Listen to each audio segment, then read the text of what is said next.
SHD 4-step row, level 1.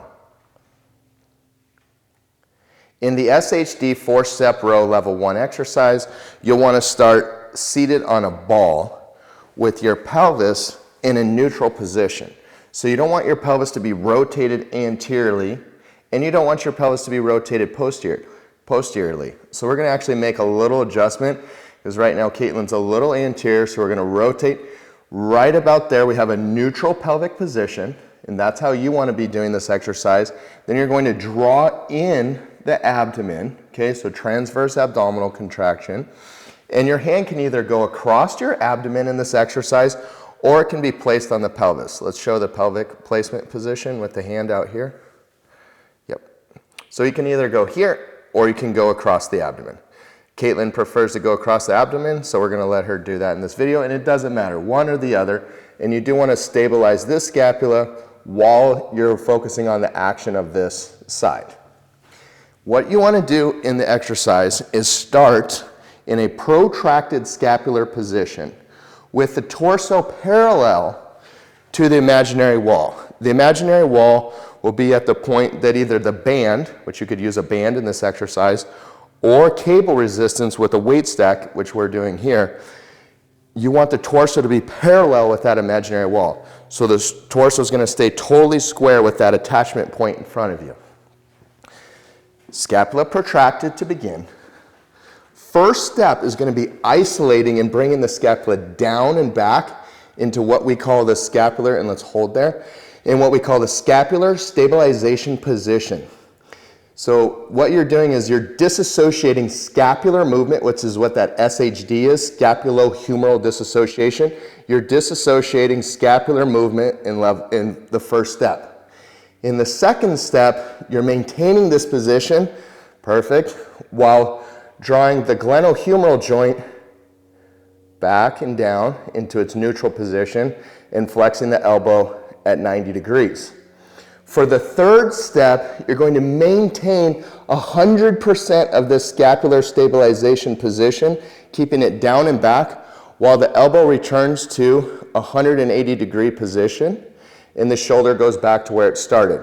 The scapula should still be pulled all the way down and back on this third step. And the fourth and final step will then be protracting the scapula, returning and elongating these scapular attaching muscles.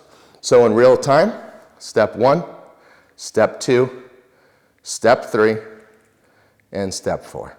The other thing that you want to consider during the form, execution, and perfect biomechanically optimized execution of this exercise is this. Notice that when Caitlin does step 1, her head stays right where it's at, which her external meatus, or in layman's terms, her ear hole, is directly over the middle of her shoulder. So for example, over here on the right side, which you can't see, her ear is directly over the right shoulder. So that's absolutely perfect. The compensation that is so common that people do wrong in pretty much all row and many pulling exercises is to jut the head forward on that initial pull action, like this, exactly. And so let's come back to correct. Yes, so jutting the head forward is very incorrect. And the reason why is because you're starting to create hypertonicity and greater motor unit recruitment into the sternocleidomastoid and creating movement and motor compensations that actually cause dysfunction and misalignments in the cervical spine. So keep the head in perfect alignment with a slight lordotic curve throughout all 4 steps. The other thing to consider in this exercise is what is the attachment height or the placement height of either the cable or the band.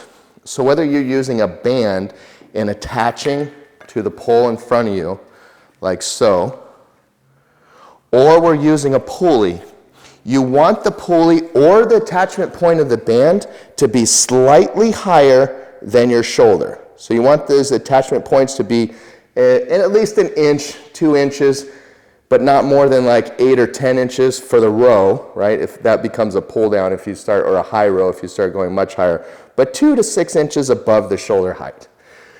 And the final thing that is very important that's going to be done in SHD 4-step row level 1 is you're actually not even going to start with a weight.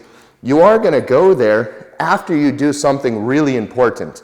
So when you're learning the motor control of exercises and really creating biomechanical optimization, what you want to do is practice the motion for skill acquisition without any load at all first.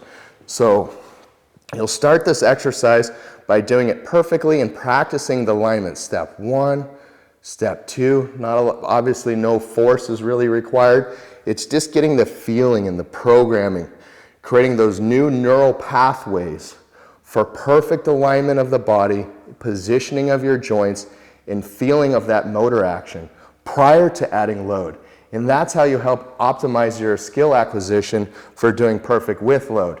Every set you do in level 1 is going to start with 7 to 15 reps with no load or proprioceptive reps, doing perfect before you start the set.